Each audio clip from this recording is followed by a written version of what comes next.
sa ibang hospital yon. So, kailangan ko mag-travel ng mga 30 minutes to doon pa ni RJ.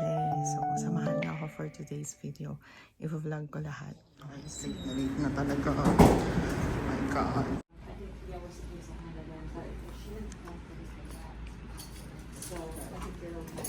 Now, I'm going to hook up the simulator so we can pretend we have a patient. So the point is we just went over... Guys, tingnan nyo.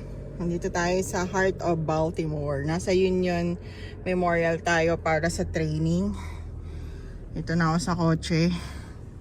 Guys, akala ko na wala na ako sa parking ko.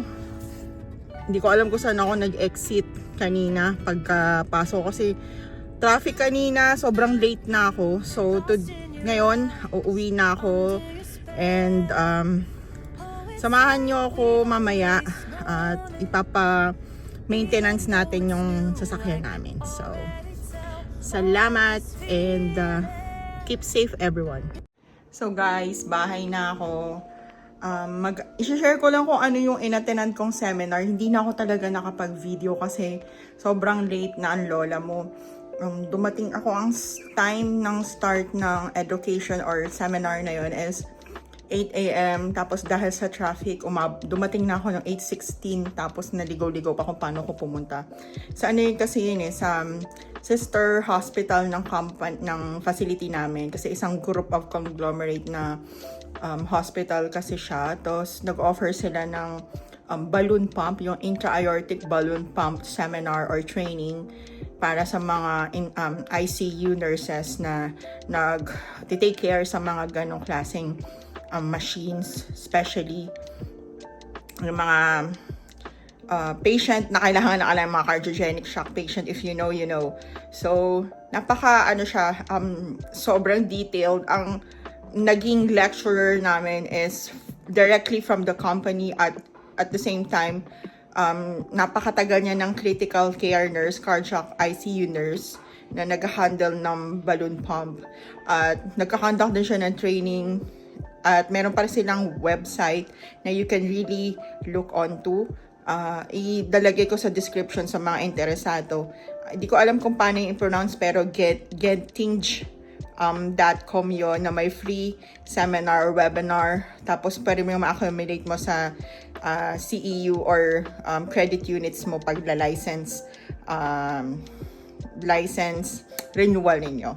So, today, after magluluto lang ako ng lunch namin, mag-isa lang ako sa bahay, as you see. Pupunta ako sa Toyota dealer para ipa-maintenance yung aming kotse. So, samahan niyo ako dun.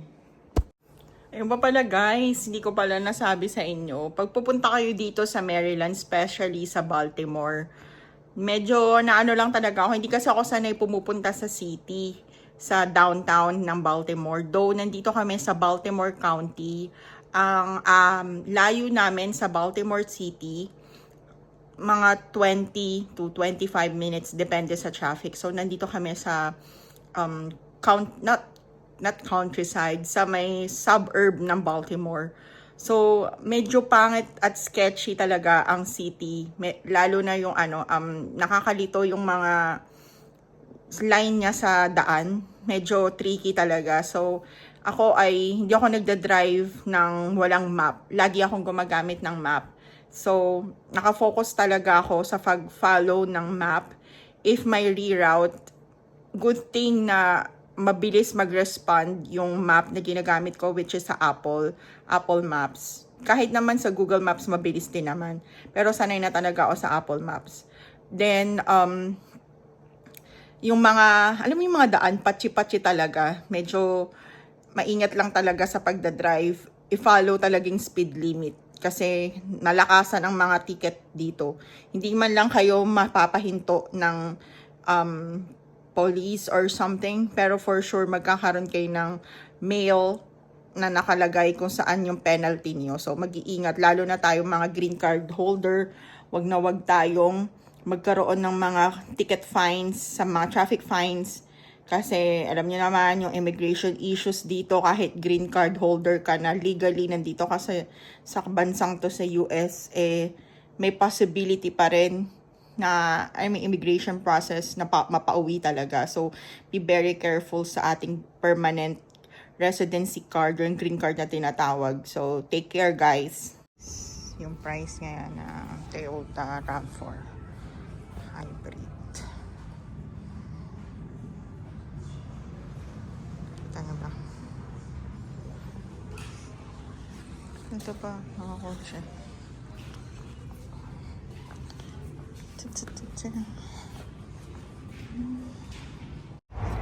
Yan, antay-antay na lang ng sasakyan. Model Tesla Red. Ganda na ito guys. Ayun, Grand Highlander. Jerry's Toyota.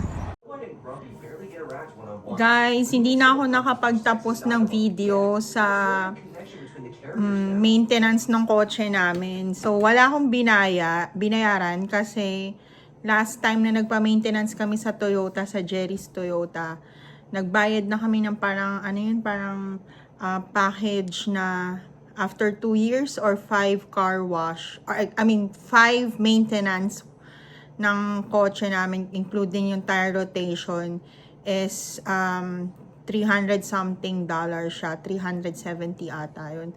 So, good for 5 or 6 maintenance yun. So, tapos, may libre ng car wash yung after ma-maintenance ng sasakyan namin. Tapos, good thing din is free drop-off and hatid sundo yung client. So, nag-Uber ako, bayad ng Toyota yon. So, kasama yun, perks yun kapag doon ka nagpa-maintenance sa kanila, sa dealer na yun. Wala naman, okay pa naman, wala namang nakitang sira sa sasakyan namin. After nun, sinundo ko yung asawa ko, tapos nagpunta kami sa CVS Pharmacy, so nakarami ako ng deals doon. Mantakan nyo guys, if sino yung papunta dito sa US, saka nandito na sa Amerika, try nyo mag-couponing. Nakakatuwa kasi marami ka talagang madi-discount, tapos minsan libre na halos yung item na bibilhin mo sa CVS Pharmacy. Basta wag mo lang kakalimutan na initiate ng parang $5 per month na extra care plus sa kanila. Tapos every month meron kang $10 na papasok sa account mo. So parang $5 yung binibigay mo, tapos ang ibabalik nila sa'yo na bonus nun is additional $5. So, $10 per month siya. Tapos, may mga extra buck na makukuha ka gamit yung extra care na yon, which is, bumili ako ng halos maraming item. Pakita ako sa inyo. Bumili ako nito ng Neutrogena na Hydro Boost. Moisturizer siya. So, sa store na pinuntahan ko, sale to. Pa siya parang, hindi siya sale, parang may deal na nakasama, nakaklip siya sa sa item na to. Kapag binili mo worth $25, may extra buck na $10 ka. Tapos, may nilagay pa akong ibang item. So, parang ang total na binay ko, may $10 discount pa pala to, manufacturer discount. So, total sa 2 items na worth, siguro, $25.99 to Tapos yung isang item is $8. So parang nasa 32. So binayaran ko lang $11. Tapos sa $11 na yun guys, meron pang $10 extra back na nakuha ako, which is ginamit ko sa next purchase ko. So napaka ititrain mo lang talaga yung sarili mo para matuto ka sa couponing dito sa US. Isa sa mga nakakatuwang aralin yon na magkaroon ka ng mga extra pera, mga deals, tapos makakatipid ka. Though magastos ka, makakatipid ka pa din naman.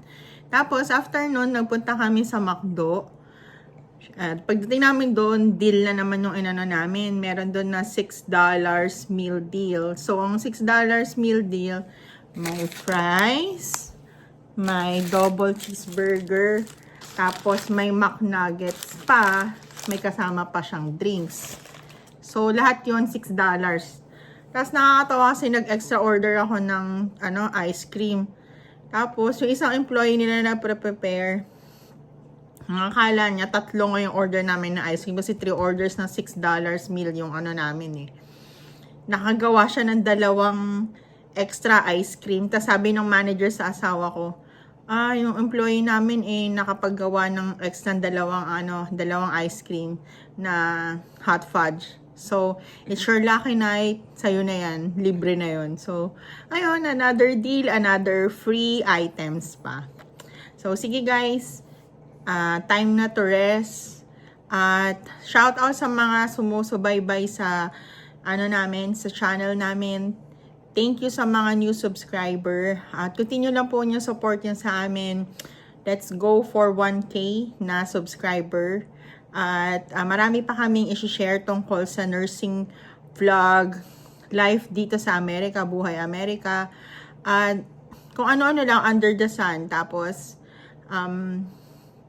if ma-reach na natin yung goal na yun, guys, malaking tulong din yun sa mga parating pang mga nurses para makapag-share pa kami ng information dito. So, yun guys, salamat sa suporta. Thank you. Goodbye.